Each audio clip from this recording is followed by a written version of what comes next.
Hi, welcome to Oh, the People You'll Meet. My name is Stephanie Richardson, and I am so happy that you've joined us today. I started this podcast because I just love meeting people, and I meet people in the weirdest places, whether it's the grocery store, in Target, with football mom things at school, or just out and about at a coffee shop. I've gotten to meet some really cool people, and the thing about those people is I love hearing their stories and getting to know them better. And as I hear their stories, I realize that God is so present. Through their stories, I feel God's love. I feel that He's here. I feel that I'm not alone. And I just feel encouraged. And so because those stories of the people I've met are so empowering and make me feel so encouraged and loved by the Lord, I wanted you to hear those same stories. And so every week, we're having a different story for you to learn. And so today, I have my friend Audrey here. And Audrey, usually I start the podcast by sharing how we met. Okay. And so we met at Ulta. We did. A couple weeks ago, we met at Ulta. And just kind of a chance meeting. And the crazy part about that night, about us meeting, is I was kind of piddling around. I was kind of like, didn't want to get out because we live in the country. Mm-hmm. And so I didn't really feel like driving all the way to Ulta. And all I needed was some concealer. Didn't really feel like going out there. So I was like, okay, well, finally I was running late.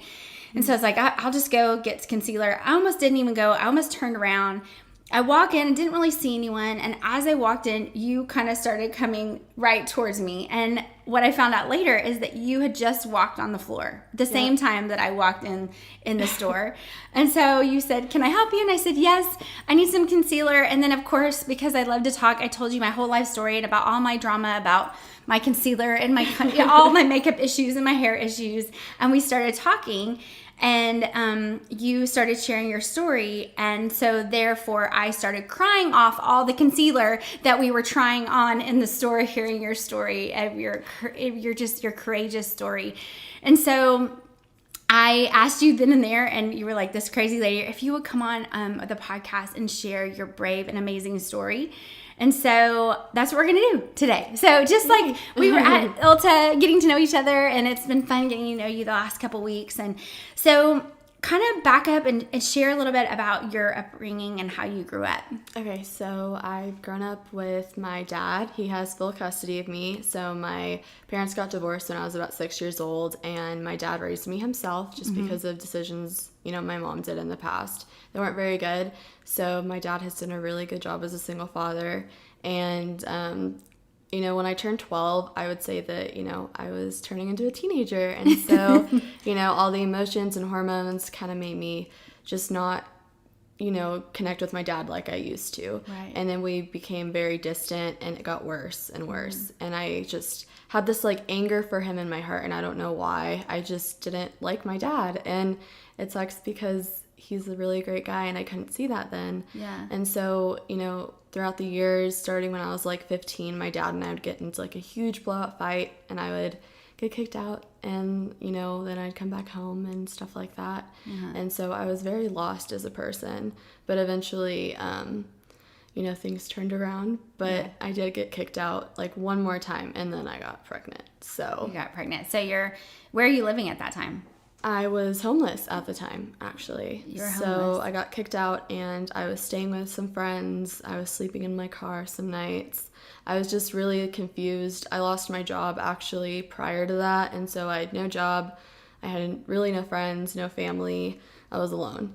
So it was a very tough time in my life. And then you found out you're pregnant on top of being homeless and all of that. Yeah, it's I just knew. It was the weirdest feeling. It was...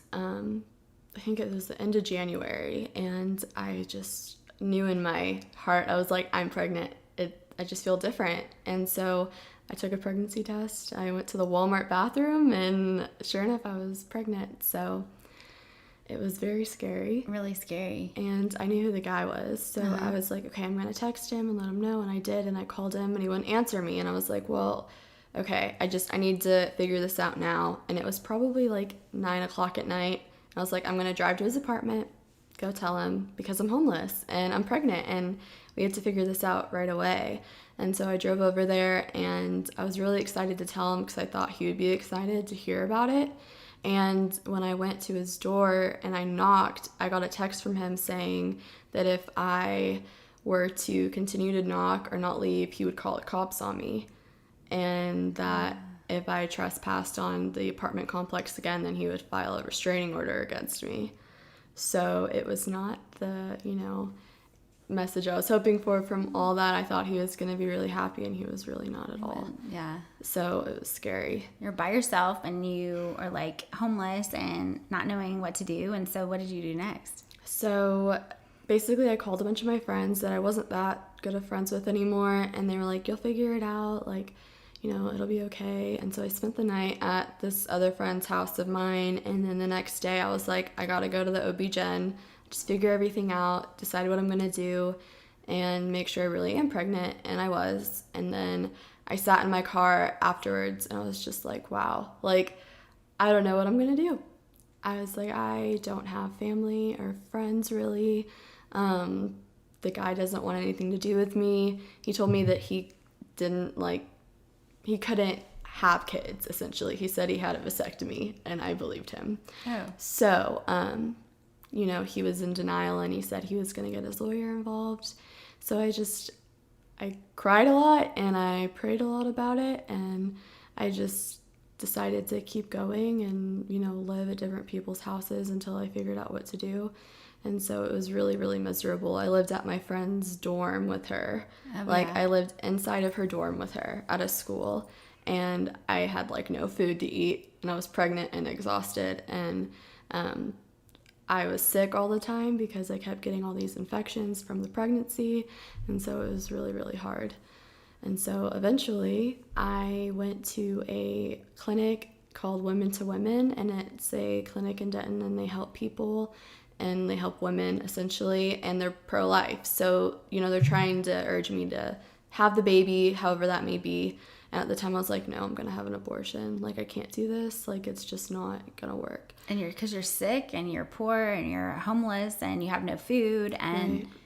And so what changed? When you go to this women clinic, and so are they okay with you having an abortion, or? Well, their job is to support women, however it might be, but they do want you to have the baby, and they want to support and enforce that because it's a Christian place. Yeah. And so I was telling this nurse, I can't do it, I need to have an abortion.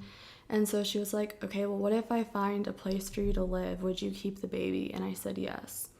And so I left that day. And a few days later, I made an appointment at the clinic, the abortion clinic, actually.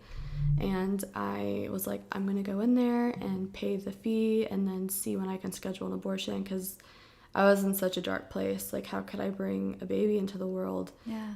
And so I went to the clinic, and they did the exam, and they were really nice and stuff. But there was a lot of people in there, and it was really confusing, and in my head, I was numb. I could train my mind to be this isn't what I'm doing. I'm not killing a baby. Yeah. So that's what I kept telling myself. So I was training my mind to think that this was okay.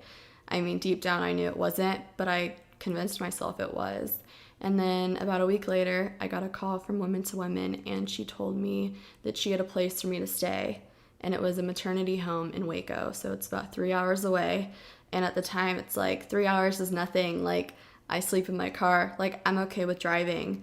But I wanted to, one more time, check and see if, the father of the child would make amends and maybe take responsibility for his actions. So I went to his apartment. He wasn't answering. So I was like, you know what? I'm going to call the place in Waco and see if they have a spot, if I can get into it. And I called, and right away she was like, yep, we'll see you tomorrow morning.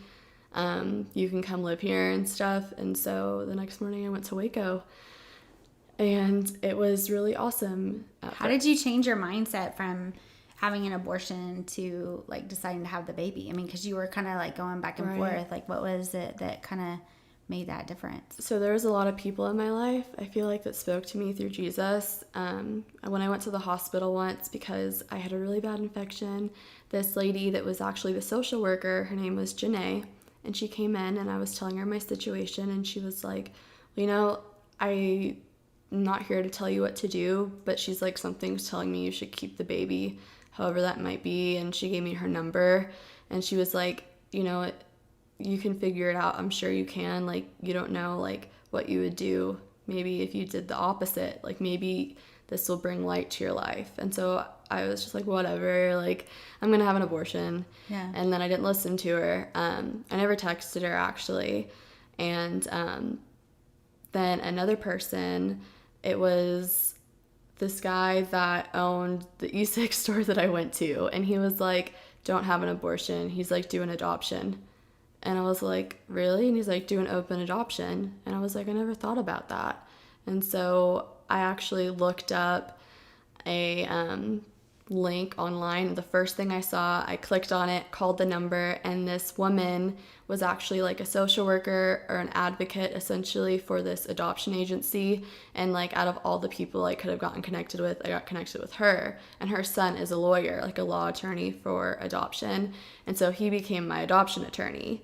And that's essentially how I was interested in adoption, but I never knew if I was going to do it or not. Like I said, I still went back and forth with the abortion. But then, you know, all these people in my life were like, maybe you should have the baby. Maybe you should. Like, maybe you should try it. But at the time, I just wasn't, you know, into it. I was like, no, I can't. There's no way. And then another thing is an abortion is really expensive. And at the time, I could have found the money, but also, like, I just couldn't. Like, I feel like it was so expensive because that was God's way of saying, like, you don't have the money, you can't do it. It was another way of him saying, like, no. Yeah. Like, this isn't going to be my plan for you. You have to follow what I need you to do. Yeah. And so all these little, you know, inconveniences or people in my life kind of influenced me without me realizing it. Right. So that's kind of how I chose to keep the child. So you went to Waco to the mother's home. And so what is it like there? So it's really depressing. Is it really? I mean, tell me about it. Well, at first it was really awesome because it was a place to live and it was really nice and clean. There's about 8 rooms, and so there's 8 women that can stay there, but then they can do doubles, so you can have 2 people in one room. And all of them had kids already, and so I was the only one without a child, and they were all pregnant too. So they're all about to have babies again, and they all have their own stories of why they're there. You know, the fathers of their children aren't very good people, essentially, or I don't know, it was just a lot of like weird things. Yeah. I didn't really ask. It wasn't my business. Yeah. But at first it was really great because, you know, the women there, like the, I forgot what we called them, but there was 2 ladies there that kind of like ran everything, like our house moms, and they were really, really supportive, and their goal is to get us on track. And so we have to get a job. We have to do chores at night, which isn't a lot. Keep our rooms clean.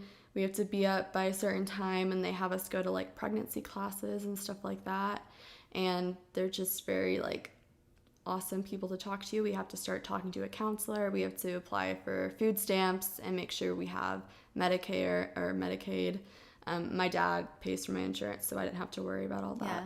Yeah. But I did get on food stamps, so I could go grocery shopping and buy food. Yeah. And I was going to doctor's appointments, and, you know, they make sure you do it. Like, you have to get it all checked off, and they have to verify you did do it. But their goal is to, like, get you back on your feet.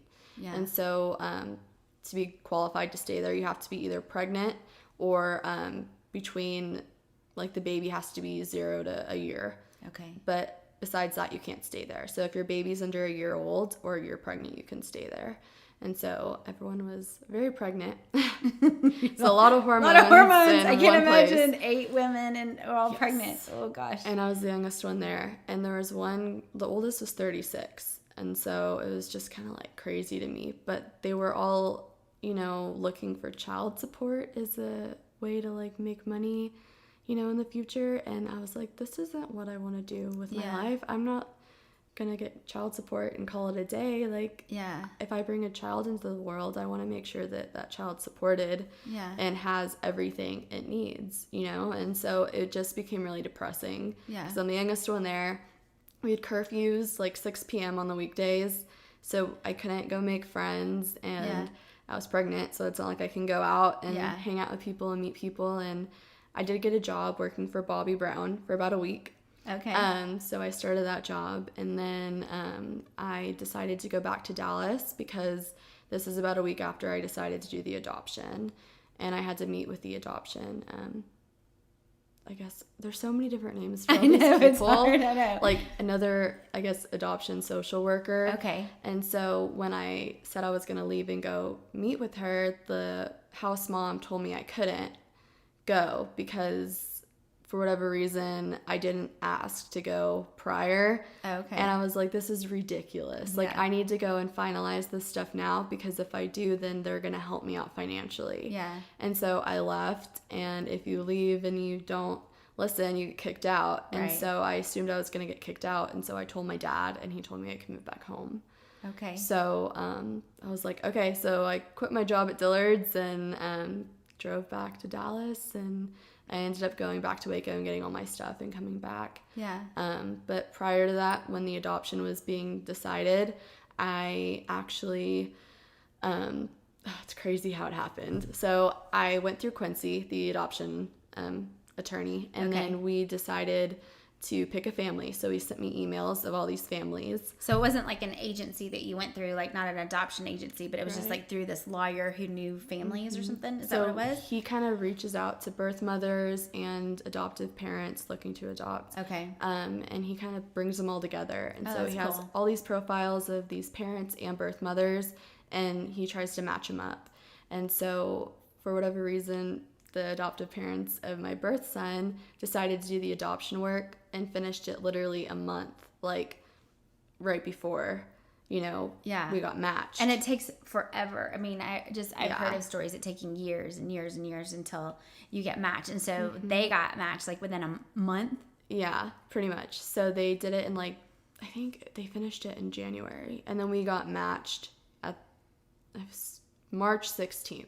Okay. I think it was March 16th. Yeah. But they finished the paperwork like the end of January or so. So it was very soon for them, and they were not expecting it. Yes. And Melanie actually told me that her and Thomas stopped trying to have kids the year prior and So decided. talk a little bit about their journey. Like Melanie and Thomas are their names, and they're the birth parents that were matched with you. And share a little bit about their journey, what they were going through kind of while. So they're just, I guess they couldn't have kids, and there's just a bunch of different reasons behind it. Maybe one day they will, but at the time, I don't think God was ready for them to have a child of their own yet. And so they decided to look into adoption, and then through that, they just decided, this is what we're meant to do right now. And so they were, looking forward to it, and their story is something I definitely want to, let them share if they want to share. Yeah. So, but they have been through a lot. Yeah. And Melanie is the strongest woman I know. And without her, I wouldn't have gone through the pregnancy. So amazing. She's beautiful inside and out, and she's so positive, and she's been through so much, but she would never show that she had been. Yeah. And she would talk to me for an hour every single day, come home from work, and she was probably exhausted, but she would talk to me anyway. Yeah. And it was just the best experience ever going through the journey with them. Yeah. So, and they've been trying for 5 years, and so you were such a blessing, I'm sure, to them, to have a child. And she had been praying for a baby, and you'd shared that she had a dream that she was gonna have a little boy, and she didn't know how. Yeah. A year before, she was at the lake house, and her parents were there, and she had this dream that she was pregnant with a boy, and she woke up and she told her mom about it, and her mom's like, okay, and they were just hopeful.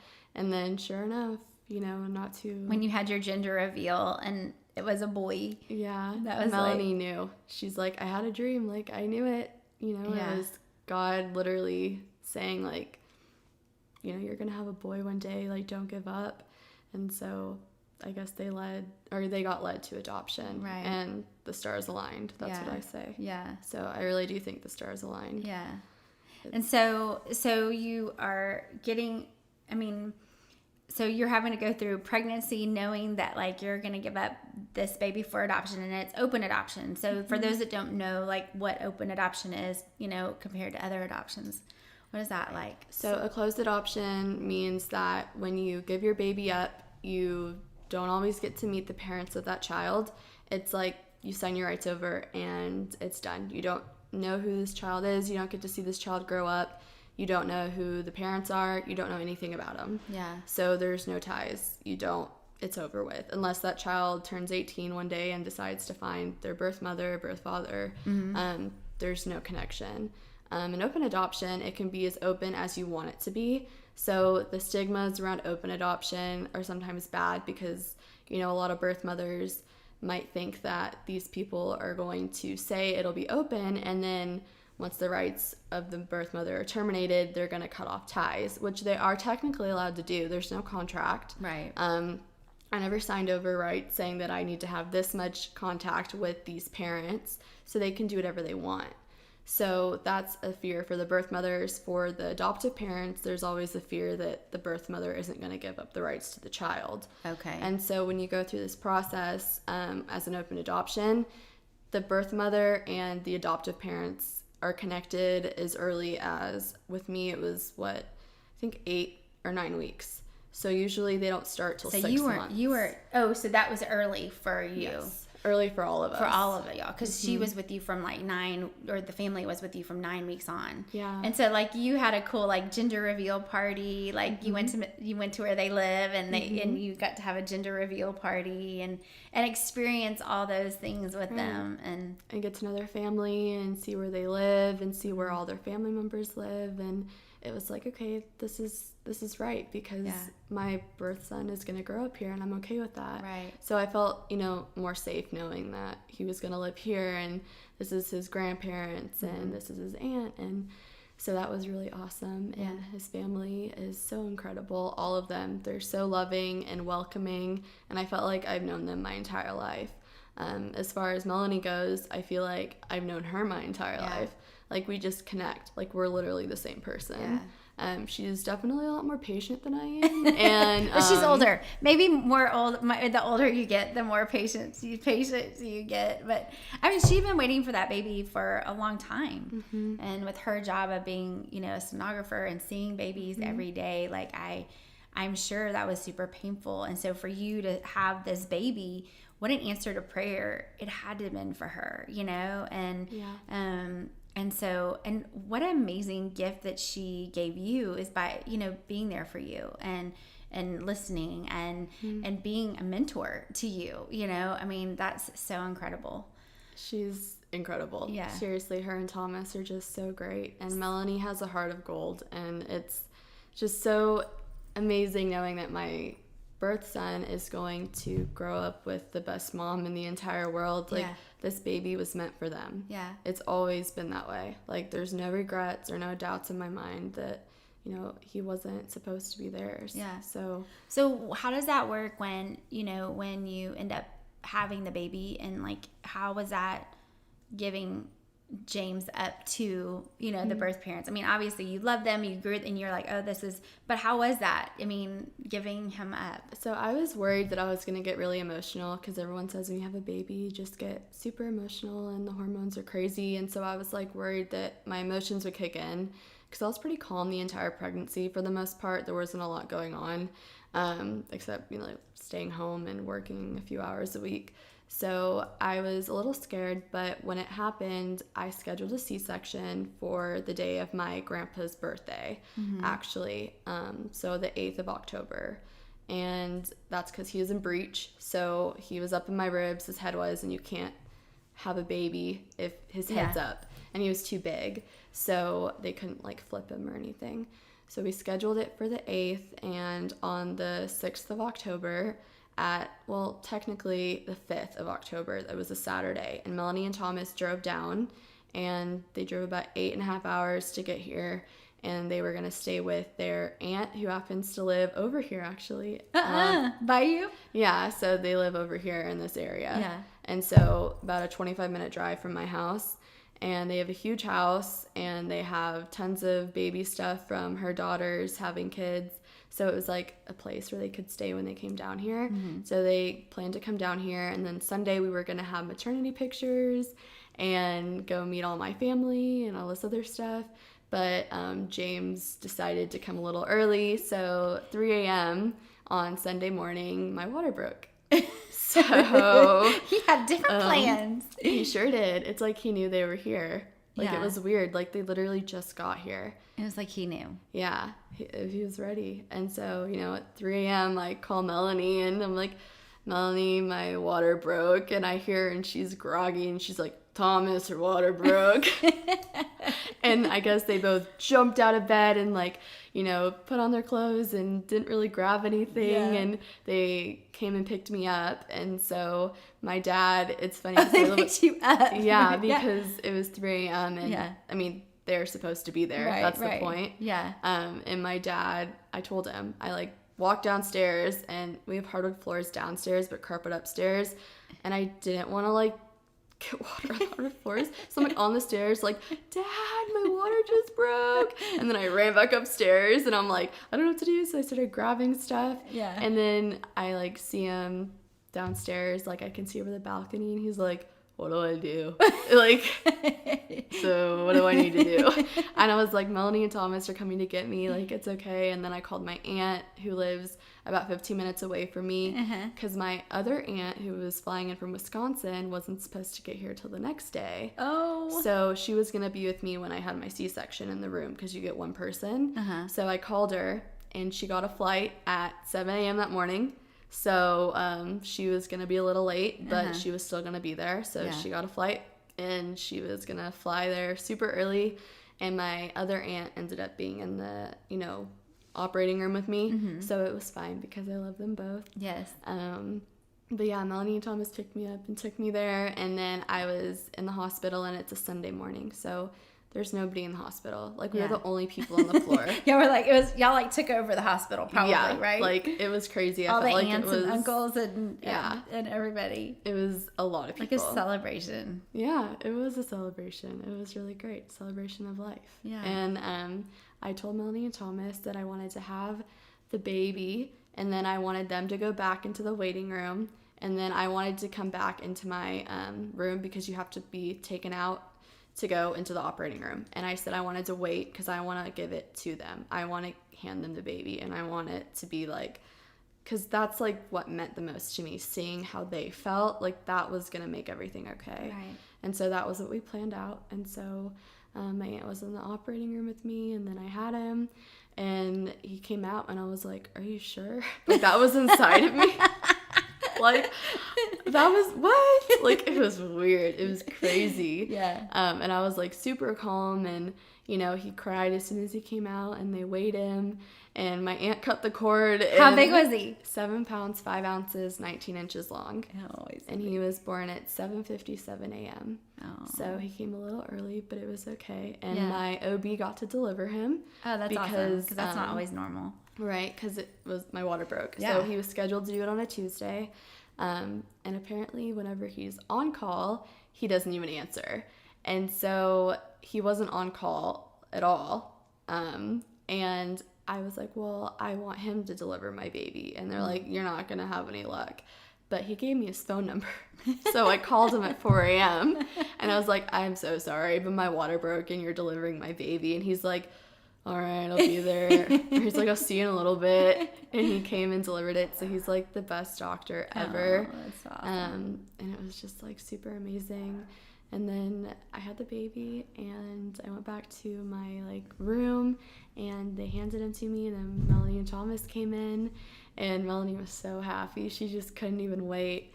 And then I gave him to them, and then she's like, you did good. And she's like, you did good. And they just couldn't take their eyes off of this baby, and it was they just had the most amazing moment in their entire life. And I know I did. Yeah. Because it was oh my gosh, I've never felt love for someone like that before. Yeah. It was euphoric. Yeah. It's true when people say you don't know true love till you have a child. So. And then but also that you felt so much love that you were able to change that family's life, because you were able to, take something that seemed like the worst thing that could ever happen to you, and the worst time that could ever happen to you, and that you were able to that God used that for such an amazing gift, and sometimes we think And that's what I asked you when I met you, and I was crying in Ulta, and I hugged you because you said I had an open adoption, and I'm crying, and I'm like, that's so brave, and I'm so proud of you, because so many times we do the easy thing, but we think that's the easy thing, but then like it's not the easy thing, because on the other end of that is shame and guilt and hurt, and and I think we take it too lightly. It's a baby. It's at conception. And you knew that, and you heard those voices and you listened to them. And, it's pretty incredible, like what you did. And that was not easy. I mean, you were sick a lot. You had, it was not an easy thing for you. But then in the end, you were able to bless that family, incredibly. And so one of the things you shared with me is you said, like, I used to be a big crier, and then I didn't cry during the pregnancy, and I haven't really been crying since. Yeah. And after I left that, I was like, that's called the peace of the Lord. Like, the Lord just, like, gave you such a peace. I believe during that time, like, I've got you, and that I'm taking care of you. And he, every step of the way, like, you shared a story, like, you had no money, and someone, like, anonymously Venmo'd you money. So it's so cool to see how God just, like, every step of the way was there for you.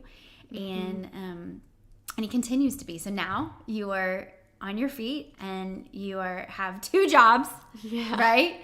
So you're working at a bank. Yes, and I work at Ulta. And I work at Ulta, yeah. And I want to go to school for sonography like Melanie, because I feel like she inspired me to do that, and she loves it. And I want to be that person that can maybe share my story with someone who's lost and doesn't know what to do. And, I'm not the person to say you should do this or this. It's not my business. But if I can at least tell someone, like, this is good. Like, adoptions aren't bad. Adoptions are usually closed. And so, like I said, when you're hiding something from somebody, it's because it's bad. But if more people could say that, well, this person made a mistake and they got pregnant before they were married, they're not ready for a baby, but there's something good you can do with it. If people were more supportive of adoptions and more supportive of birth mothers as far as pushing adoptions and, not looking at them like you did something really bad, I feel like more people would do them, because if more people supported it and said, hey, like, you can do an adoption, like, it's okay, like, you did this, like, you're human, everyone makes mistakes, but now let's turn this, pain and suffering into something incredible. I feel like a lot more people, a lot more birth mothers would feel that support and feel more willing to do it. Everyone needs somebody, everyone needs to feel wanted and needed, right? And nothing ever bad comes from having a child. No. And so, have people talk to you that have had abortions? Like, have they come up and shared with you, like, I mean, during that time or now, like, have they shared that with you? And a few people have. Before I was going to do an adoption and I was thinking about abortion, I had people sharing their stories with me. During the pregnancy, I had a few people share their stories with me, and it was all the same. It was all really painful and hard to listen to, and you could tell that they weren't healed from it, and they regretted it, and it's something they can never change. Did you ever hear anyone say, oh, I had an abortion, it was not a big deal? I've never heard someone say that. Never. And I'm not the person to say, do this versus this, because I'm not going to judge you for what you do, and it's none of my business. Right. But at the same time, like, I think that the biggest thing is these women don't realize what they're about to do. They don't realize that this is going to hurt them more than anything. And it's hard to have a baby and look at that baby in its eyes and hand it over to somebody else. But for me, it wasn't, because I knew in my heart that this was meant to be. And I think the reason some people can't have kids and some people can and can't take care of them is because God is like, well, listen, like, you can't have a child, but this person can. And your purpose right now is to have this child for them. And it's going to be hard, but everyone has their cross to bear. Right. And, nothing bad can come from a child except love. And it's crazy because I think God gives us children so we can feel how he loves us. So true. I think that we don't understand that God loves us or how he loves us until we have a child of our own. And unfortunately, some people don't get to experience that. Yeah. But what if more women had adoptions? Yeah. Do you know how much more love there would be in the world? Yeah. Like, it's about bringing love. It's not about shaming for mistakes or shaming for what you do, but it's about, you know, representing and advocating for something better. Yeah. You know, what about this? You know, you can't tell someone, don't do that, that's wrong. You have to say, what if we tried this instead? Right. You know, and not shaming them, but like showing them like another option. I love the way that you talk how your name to James is Tummy Mom. Is that right? Tummy Mama. Tummy Mom or Tummy Mama. I love that because you said it like instead of birth mother, you say Tummy Mom or Tummy Mama. And that is, you know, to show them like who you are and your place in that too. And I love that they've been able to keep you involved in like milestones and pictures, and thank goodness for Instagram, you know, and seeing all the pictures and seeing his little sweet face and just seeing like how you turn something that seems so tragic and so devastating and so hopeless, and how by you know, following what God has called you to do, and he calls you to do that, and how he provided every little step along the way. And that's when I heard your story and I was like, oh my gosh, God like did all these little things. He prepared you for every step of the way. And what a beautiful story that you have, and what a beautiful story that you share. And I'm so excited about your future, and I'm so excited about how God's going to use your story to encourage other women out there that are like, you know, I'm at this crossroad. I don't know what to do. I want to have an abortion. You know, it seems easier. It seems, you know, like this is going to ruin my life, you know, if I have this baby. But just how it has not ruined your life. It's actually given you life. Yeah, 100%. I honestly think that if I didn't have this baby, I wouldn't be alive right now, because I was going that, you know, to that low of a place. I was at the basement of rock bottom, and I think that God was like, you know what?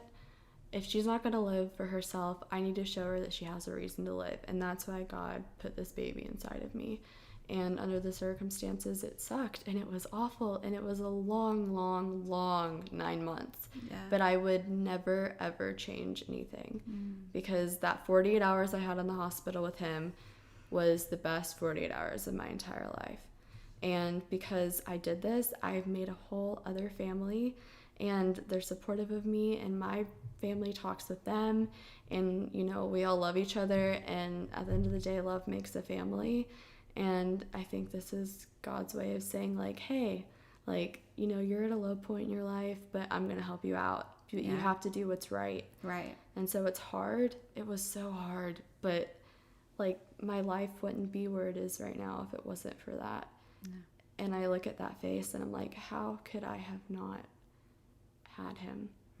Like, he's beautiful. He is so beautiful. He's so cute. Oh, he's so squishy. I know, he's so chunky. Yes, he's so cute. Perfectly so healthy. He is. And he talks already. He's 4 months old, and not like words, but he talks a lot. Like, you know, the squeals and stuff like that. And so I just think that he's meant for something bigger. And I hear that all the time.